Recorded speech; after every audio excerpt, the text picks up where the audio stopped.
Welcome to the Marketing Guides for Small Business podcast. I'm Jen Kelly, your host today, and I'm joined by Ken, Ian, and Paul. Now, we're talking today about something called the hourglass. And now, it's sort of like the sales funnel, but it has steps that continue after the sale. So, we've got a short explainer video that will catch you up on what the marketing hourglass is. And then the whole episode will resonate a lot better with you. So, the marketing hourglass is a practical way to understand how your customers come to be your customers and what type of marketing and content you can provide at each stage. It will give you a lot of clarity to decide, I guess, a lot of clarity in the marketing madness you may find yourself in. So, the marketing hourglass would really help you with that. So, let's roll the video and get some clarity going.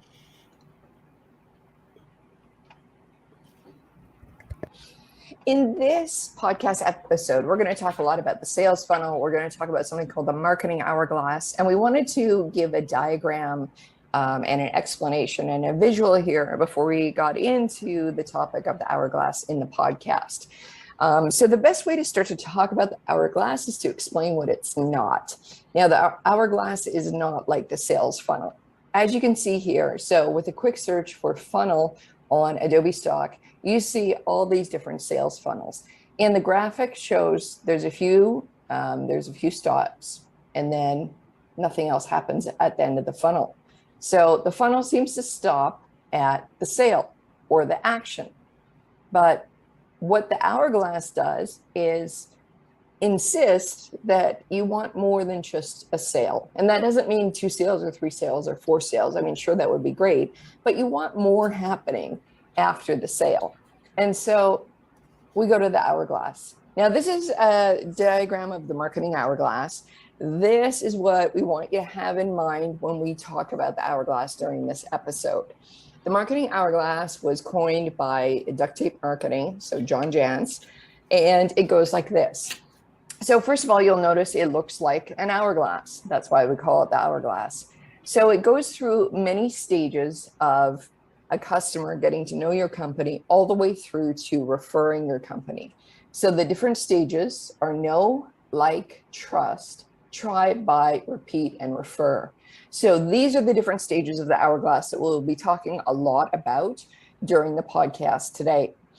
And briefly, know just means a customer, a potential customer, somebody has to know about your brand, your service, your product before they can buy from you. The next stage is like, so they have to like what they're doing or like what they see with your product. They have to trust your company, trust the product, trust the service. Then there's an opportunity to try. And we would encourage all companies, big, small, service, product oriented, to have an offer whereby your potential customer can give a try out. Now, totally understanding how some products and service don't lend to it fully, but there are pieces that could be set up to do that. So we'll talk about that. And then you've got the buy, so you've got the sale. Then you got the repeat. So we're really going for repeat business here. We don't just want one sale from one customer and that's it. We want to be able to sell that customer again and again and make sure that they are happy with what they bought.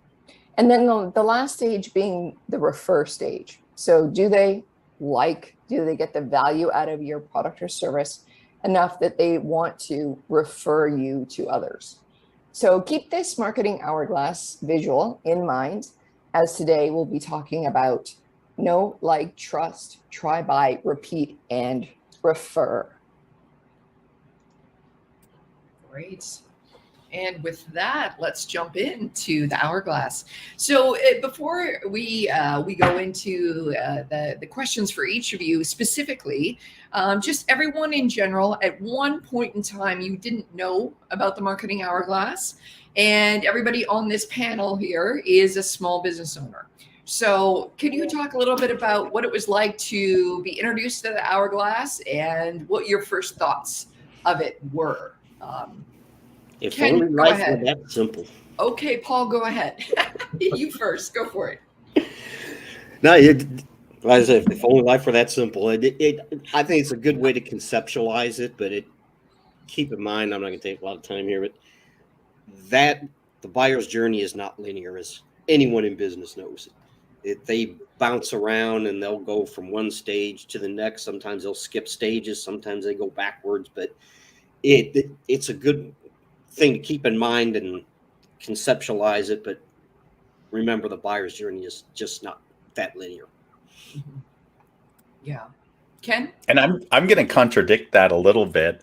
It's true that the buyer themselves has control over their journey. I actually think the journey is quite linear, meaning in order for them to come to a buy decision, even though they may fast track steps, from my experience, I find that almost no one skips steps. They just fast track them, right? So, and there's ways to help fast track people through this, but they still have to know you, like you, trust you in order and try in order to buy from you. And sometimes those steps are longer or shorter depending on the type of product or service you're selling and depending on the personality of the buyer. But I actually think they do go through those steps. Their journey may be all wiggly, like there's a great diagram about kind of how they choose their own adventure, but I think it still dissects these different stages throughout the process. Just to share a little bit, because I came out of the corporate world, sales funnels were all the rage, right? Like that's actually how you measured the performance of your sales team, and to some essence, the marketing team. So I was on the marketing team. We were integrated with the sales teams in the various corporations I was in. And so it was really a measurement tool, where I think the marketing hourglass, first of all, Jen, you did a great job explaining kind of how that the bottom half is so powerful in that video. And I know we're going to go deeper into that, but I think that is the failing of the sales funnel, is that in traditional sales and marketing businesses or corporations, the whole focus for the sales team is on getting a prospect to the buy stage. It drips out, they get compensated, they leave, right? Until it's time to re-engage the customer to try to get the next sale. Where the hourglass differs is it's saying, this isn't actually about the sale. This is flipping it on its head and saying, this is about the customer. This is about the relationship you're building with a real person who has real emotions, needs real information in order to help equip them, both emotionally, because we make decisions emotionally and logically. So how are we going to equip them and move them through these stages? And then how are we going to leverage them in order to build our business? Because the sales funnel, in essence, you just got to keep filling up the top of the funnel, right? You're not even focused on, most sales teams would not care about customer service unless it affects their future sales. So this really does change the philosophy that this is customer driven. This is how, what is it that they need, and how as a business can inform and equip them. So I love that. I think it's a great framework. As Paul said, it's just a framework though, right? But it's a very useful tool. Ken? I got nothing. No, You I'm got nothing. Oh, that's so He agrees with everything. yeah, he's like, yes, no problem. a couple of What he thoughts said. here. One is most businesses leave massive amounts of money on the table, and that's because they don't look at the bottom half of the hourglass. The repeat and refer are huge. The other thing that I love about the hourglass is that it thinks about SEO and lead generation both. Sales funnel is all about cramming as many leads into the top of the funnel as you can and getting them to come out the bottom as sales. And that's the mentality that comes from a sales funnel perspective. And while that's important, if you need an SEO component, a search engine optimization component, thinking about things in terms of the hourglass is really critical, because it gives you the guide and the framework to build out your content strategy to align with each of those elements. So I think, it's a great expression of in a simplistic form, in a metaphor that we can all get our brains around, that covers both the lead generation aspect and the SEO aspect. And I think, not every business, and Ian and I disagree on this, but not every business needs SEO. Sometimes they just need leads and they need to put their foot on the gas pedal and they need to go, and that's the priority. Maybe it's because of the size of the business. Maybe it's because of the business situation. But if you are going to do, and look, I think there always probably should be some element of SEO. I'm over making my case there. Hey, You're this is stirring double the talk. pot. And I just want to clear something up. I don't disagree with you, Ken. I take a different stance in saying every business can benefit from SEO. Well, true. Because well, it can. Some level of Absolutely. SEO. Yeah. It's just whether or not they can afford it or not. So anyway, those are my thoughts about the hourglass. I love it. I mean, Ian, you talked about, that you don't really see customers skip. Conceptually, I think that's pretty accurate. I mean, they may skip a step or two. You look at Digital Marketer and they've got the customer value journey, but in that framework, Ryan Deiss is very clear that people don't skip more than one stage, because that's like going out on the first date and asking somebody to marry you right away. It may work, but more than likely than not, you might send somebody running away screaming as they go, right? And so, or if you're looking at it from a story brand perspective, where you look at curiosity, enlightenment, commitment, again, there it's, you still don't skip stages. You don't go from, hey, I'm interested in this, to buying it. There are stages that you have to go through. So, but I think Duct Tape best captures the breadth of that. Yeah. With the hourglass. With the hourglass, yeah. We found it most helpful client side, actually, because frequently clients can get, with all of the marketing stuff out there, right? All of the things we could do, it just really helps them see, what do we use when, and what's appropriate at what stage. So we have found it's given quite a lot of clarity to, okay, now how do we use all this content and what goes where and why. So internally, it's been really helpful. Yeah, it's a great tool to help manage the overwhelm. Yeah, or really understanding what is needed where. So just to comment further on going through every stage, it's been interesting because have you guys ever either come across in your own business or a client business someone that knows about your business or knows about the business, probably likes, probably trusts, has never bought, but will be a case of referrals? Like they're not a customer, but they're always referring to this company. Have you come across that at all? I'm not sure. A little bit. So not a customer, Ken. So they're not a paying customer, right? But they know about the business. Okay. But they're always referring other people to that business. Like, I've never used them for roofing, but Tom's Roofing is amazing. Like that kind of situation. Yeah. Oh yeah. Absolutely. Well, Sorry, skipping a few steps. Yeah. No, I was just going to say, like a referral networking group, like a BNI, is like that, right? I mean, it's highly encouraged that you use the services of your other member chapter members. But I mean, from my personal experience, I actually find far more referrals from even those people who have used my services than not. But I do get referrals from people that don't use our services. But the process, even there, it's interesting because a lot of people use that as a referral as an example where the people that are referred don't have to go through the steps and might skip a bunch of steps.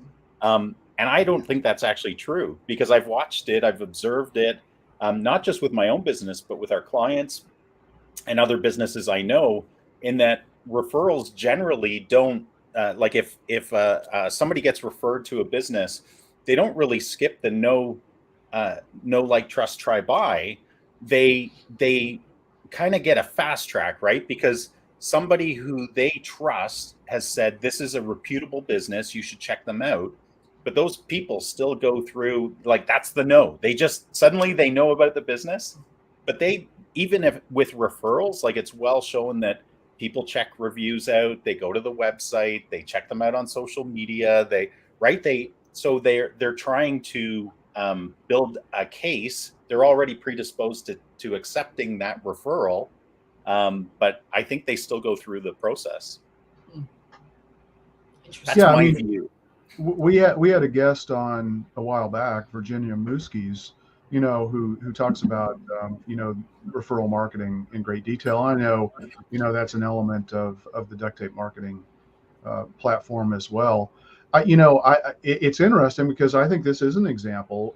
If you've got a referral partner, they may not have purchased from you, but they are skipping that buy step, but they are still trying you, because if you're going through a process where you have a consultation or a meeting with them to say, yeah, this is a company I'm comfortable being a referral partner for, that's a try kind of scenario.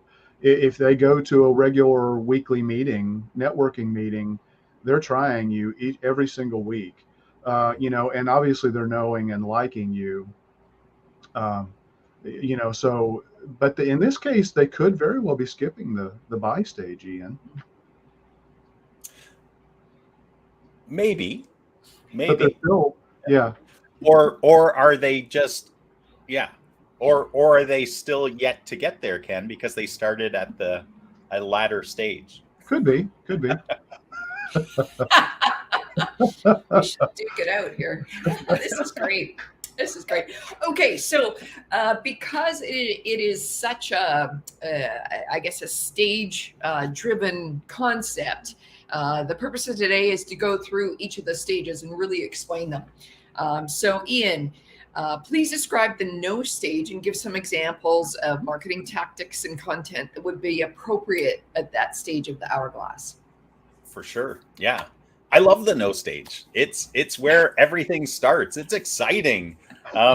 Nobody can buy from you. Like, this is just logic, right? Nobody can buy from you unless they know your business exists. Yeah. Like, you just, you can't find the buy button or the phone number unless they know you exist. So you have to, it all starts there. And it's an awesome stage because it's kind of like Ken used the metaphor of a dating relationship, right? This is an exciting stage of dating when you're getting to know someone. You catch their eye across a crowded room, the magic happens. That's taking a little too far, but that's what it is in essence with business. Is you're trying to get their attention. It's about not just getting their attention, but then at that stage, how do you keep their attention? So how do you do that? So some marketing activities that are really common at the no stage are referrals. We were talking a little bit about referrals, but referrals are an excellent way to get to know a business and an excellent way for a business to get known. We talked a little bit earlier about SEO, organic search, right?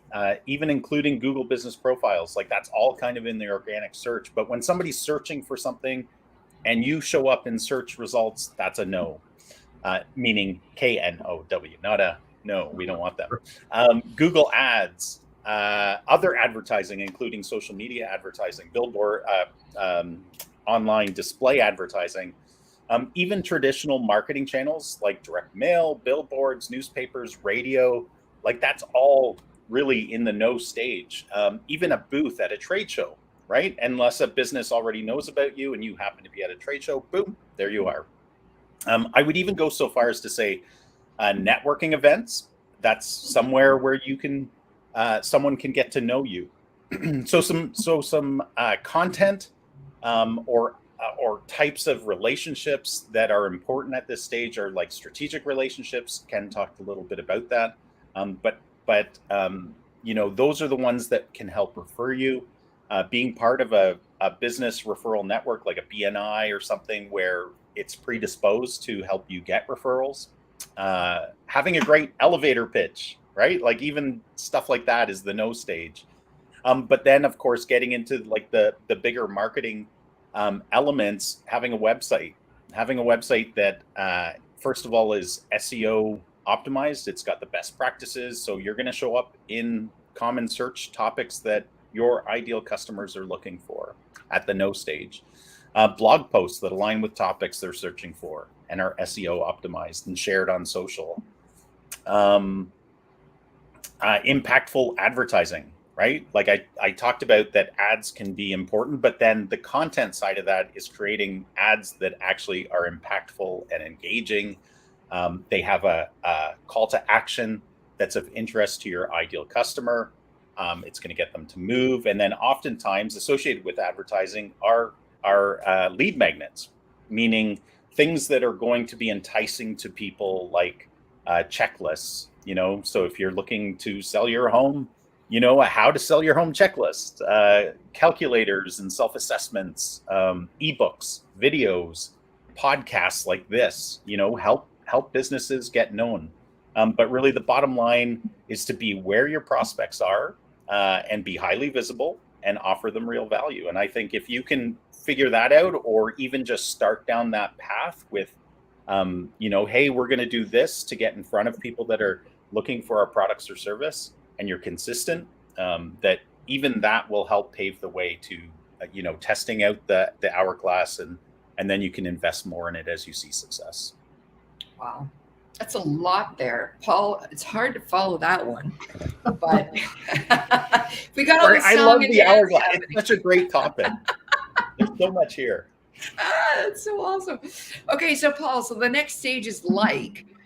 Did Ian leave you anything to You got it covered, Ian. You got it.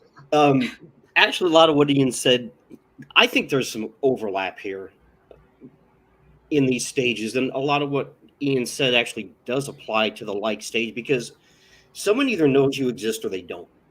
Okay, that's kind of it, And then once they know you exist, then they move into the like stage, or you're trying to move them into the like stage. And that's where a lot of this value added content, you have to give them a reason to come back. And that's where, like Ian talked about, like if you're selling a house, how to sell your house, download an ebook.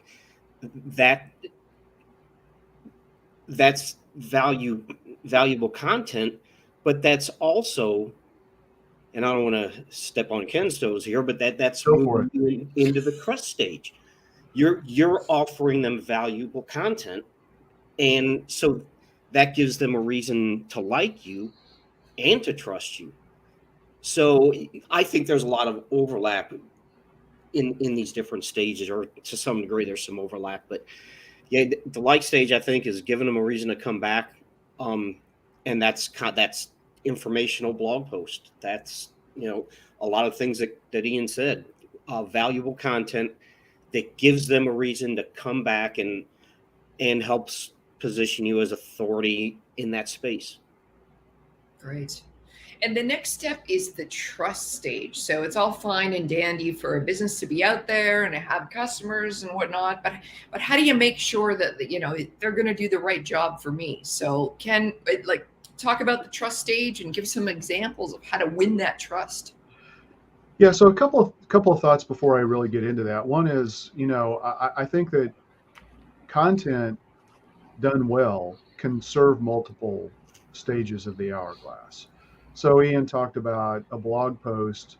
If that blog post is why people find you in the first place when they're doing a search, when they click on it and they read it, that not only accomplished the like, but it may help to facilitate, the like, and even maybe some trust. So, I think it's also important to look at channels. There are different channels that maybe fit the different stages of the hourglass a little bit. So having said that, from a trust perspective, obviously online reviews are critical. On the key review platforms, they help you with the know. Absolutely. I mean, if you're doing a really good job of getting Google reviews or Yelp reviews, it's going to help you show up on those platforms. Or even feed the search results of other platforms. And so, from a trust perspective, people see reviews as as important as a referral from a friend or a family member. So from a trust level, online reviews carry a lot of weight. But if you're a technology company or an accountant, where you're not going to have a large volume of reviews, doing case studies, having third party, assessments of products or solutions that you've provided, that you can use that content to say, this company vetted our software and said that we're the top performer, like Gartner. I mean, if you can make the Gartner Magic Quadrant, that's golden, right? So stuff like that is really critical. Let's see. I think video it can be an element of that. I think there are a lot of pieces of content that serve all of these things. Credibility badges and certifications. So if you're a member of a chamber, if you've got a certification in a discipline, that's important for people to have that problem solved. And I think the language on your website, do you talk about solving the problems? I mean, is the wording of your website all about solving the problems that people who are visiting your website have?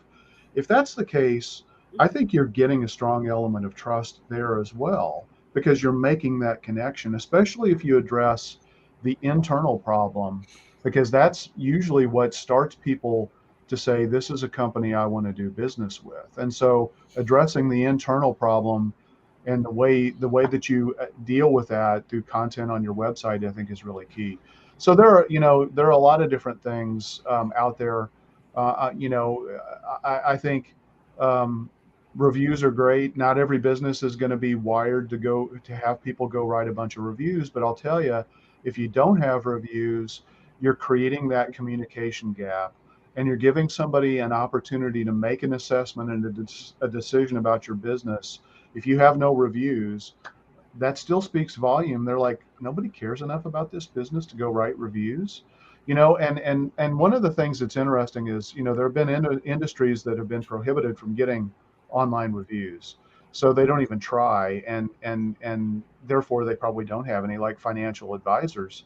You now can. And so now that we're a year into your ability to go get reviews, if you don't have any reviews, I guarantee you some of your competitors have taken action and started to get reviews. Don't let people come to their own conclusions. Guide them. That's the whole purpose of the hourglass, is to help provide a way to guide people through the buyer's journey and give them content that adds and addresses that trust factor.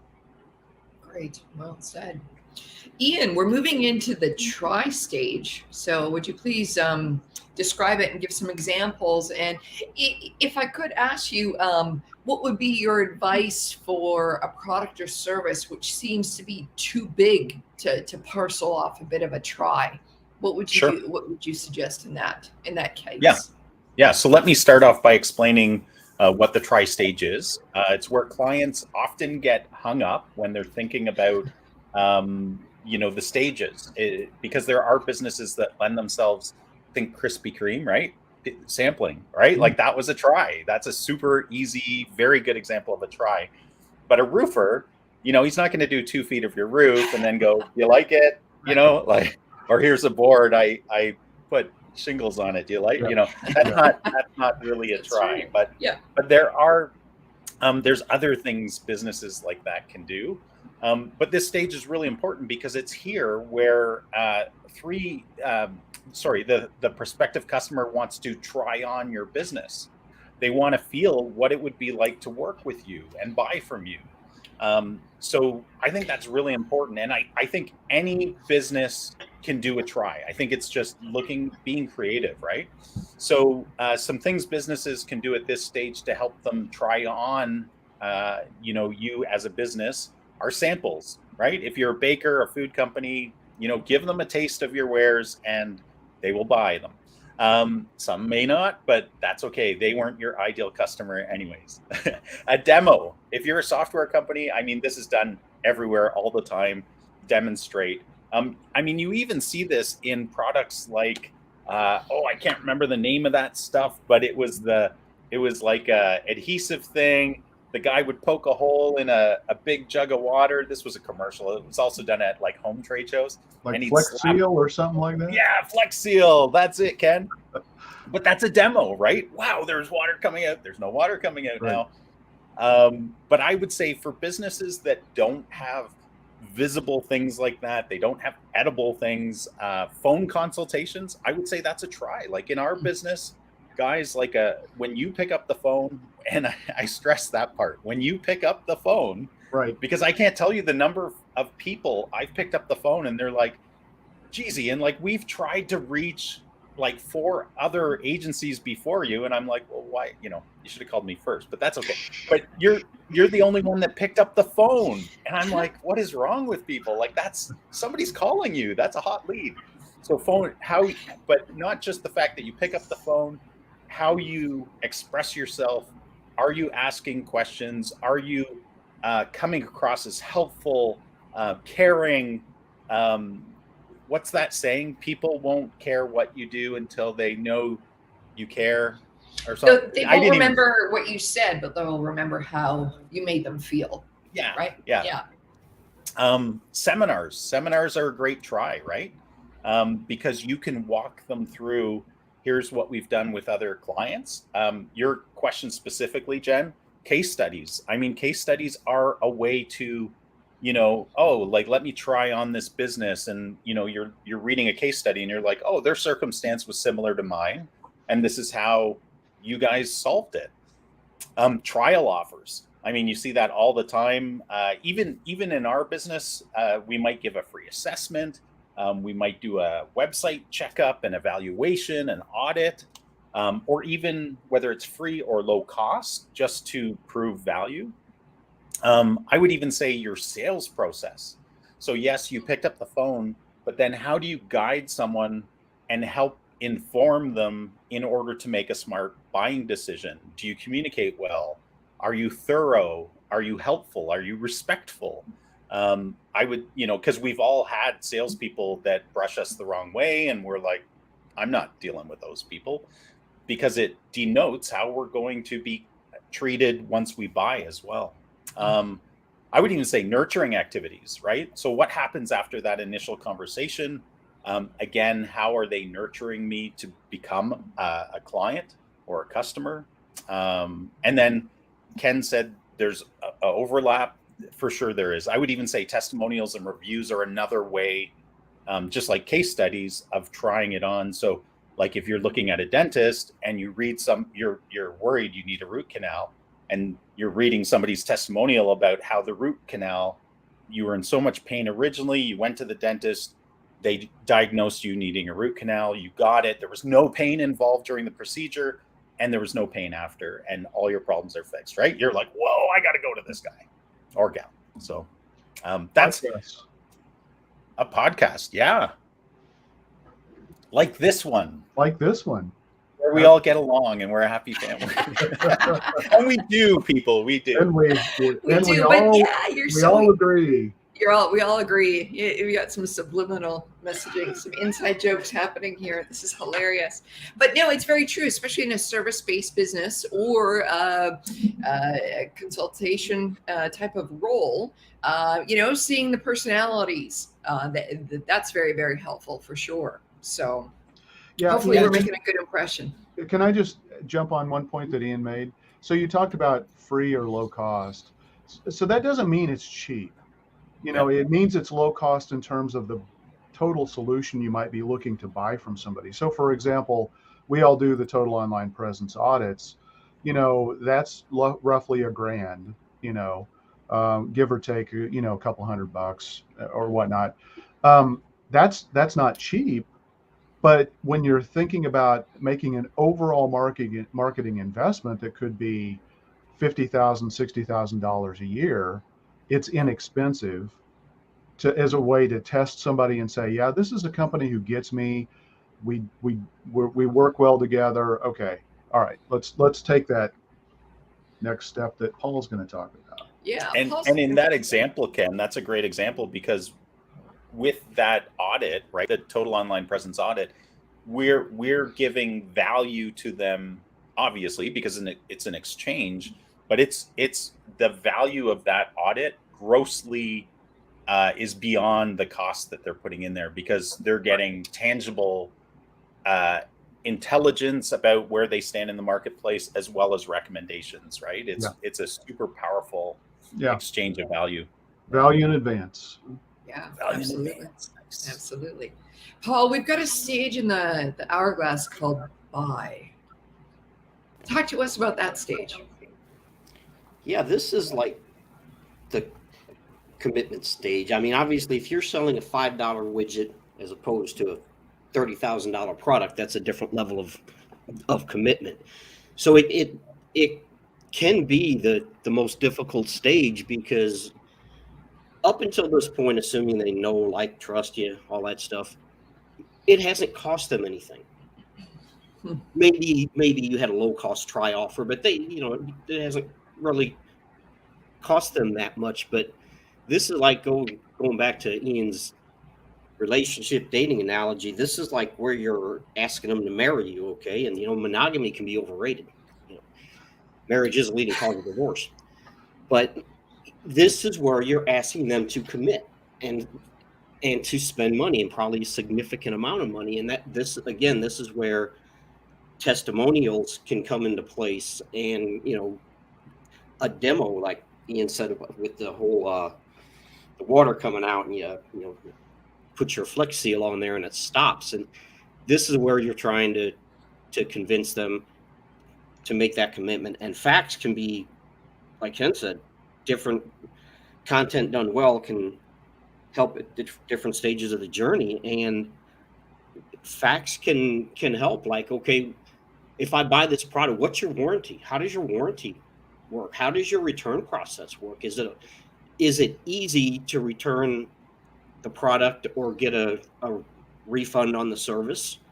How does that work? If you lay that out, that can help people be more comfortable making that purchase. So email. At this point, hopefully you have their email address, because they've gone through those other stages. So email marketing this is where that would come in. And even after the initial sale, email marketing would be a big part of that. But dedicated blog posts that talk about how your product or service solves a problem can help them make that decision. So yeah, it can be the most difficult part of the journey, because now you're asking them to actually spend real money.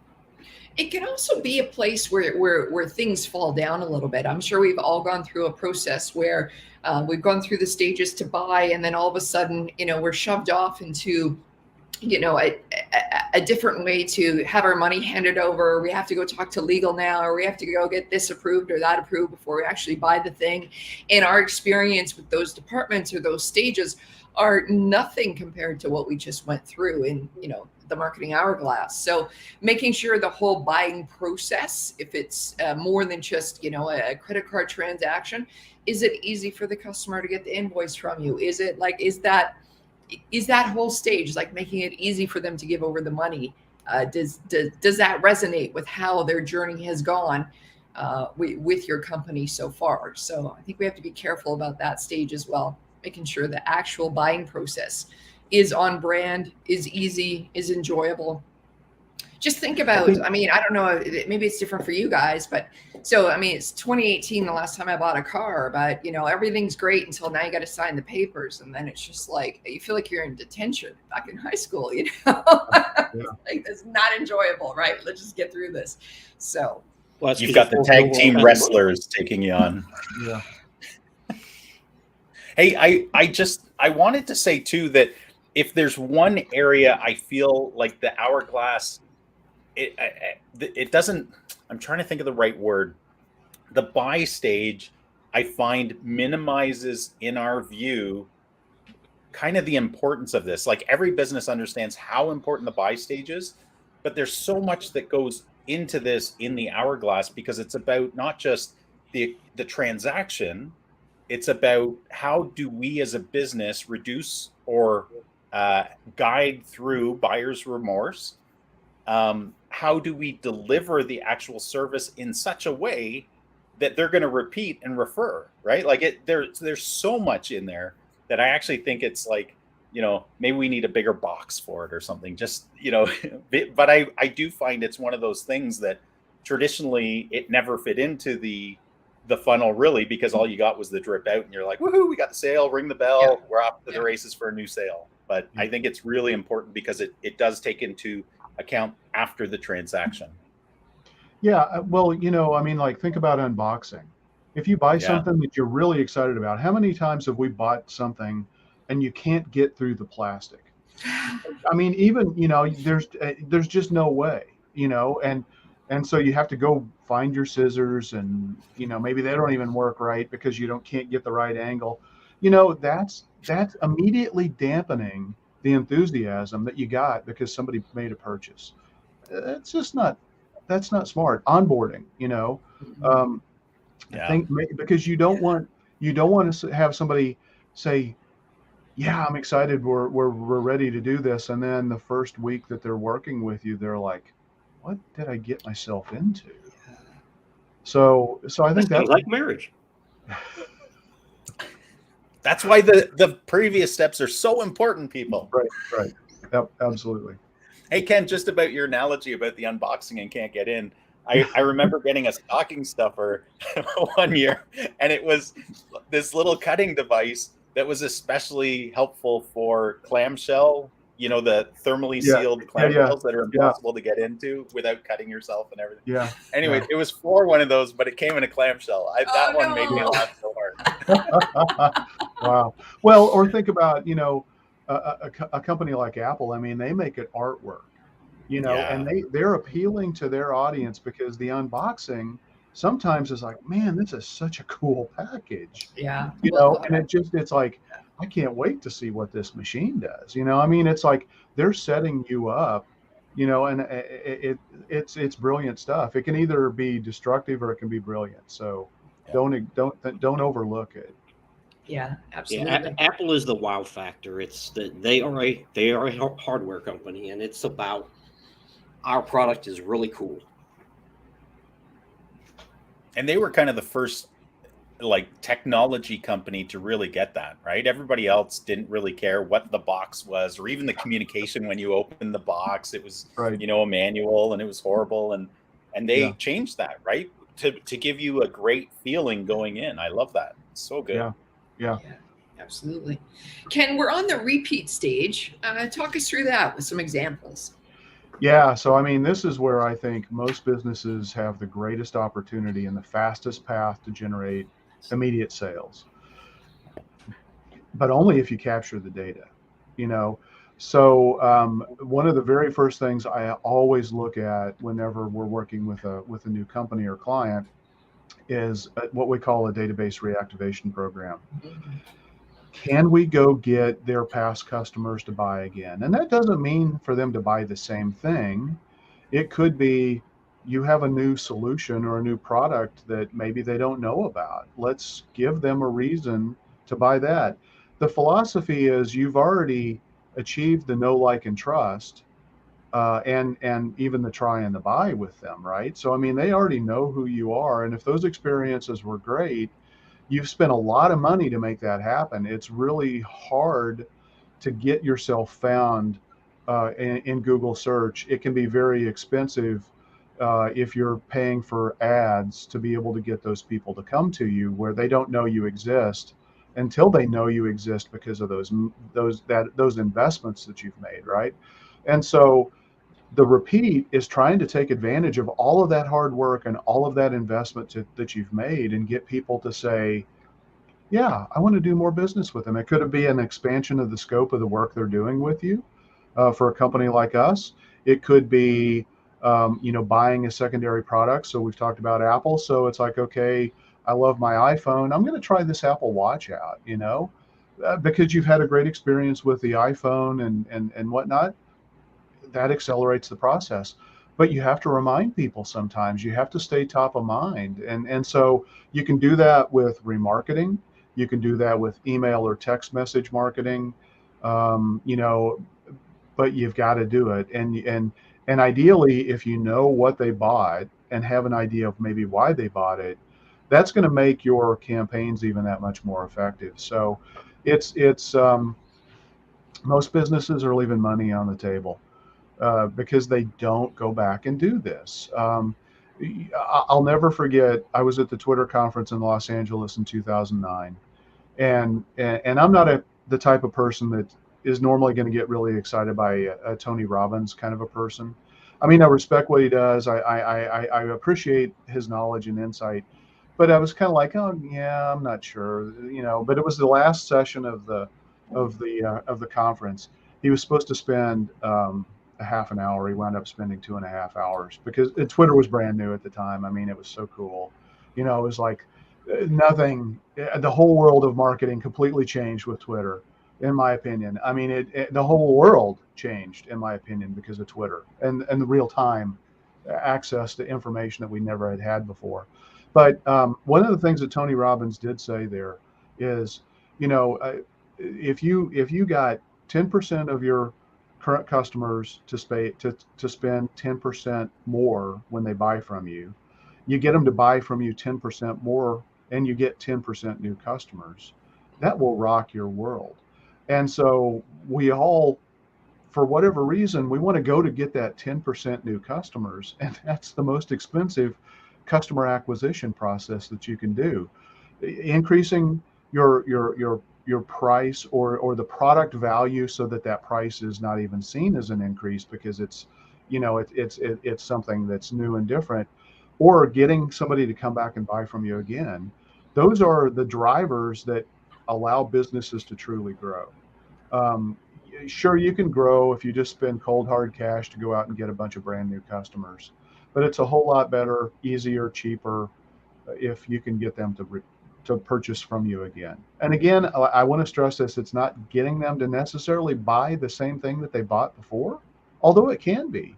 If you're a restaurant, if you know that they're probably going to buy some of the things that they've already purchased, but you might also want to try to get them to come in, and when they come in, think about buying a brand new product you have on your menu, or a menu item or something like that. So yeah, it's one of my favorite stages because in my mind, it's where the marketing gold is. Beautiful. Okay, Ian, take us home. We've got the refer stage, last stage of the hourglass. Yeah. So I think this is a very exciting stage, just like the buy and the repeat, right? Those are super exciting. That's what you've worked so hard to get to. And I think the refer is like that as well. It's where customers refer other prospective customers to you as a business. It creates an ever expanding customer base, right? By encouraging referrals from happy customers. And I think, anybody who's been in business for a little while understands the power of referrals. It speeds you through some of the hourglass. In essence, it helps position your business as a preferred vendor right away, right? From the start. It's almost like you've gained the higher ground against your competition, and now it's up to you not to lose the ground, but to substantiate the referral that the person gave you. So some activities you can do are, for sure, we talked about the power of using reviews and displaying reviews and having reviews available.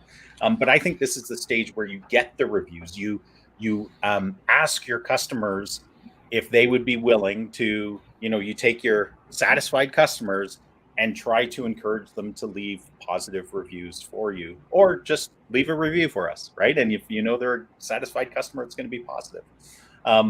But I think that is the critical point.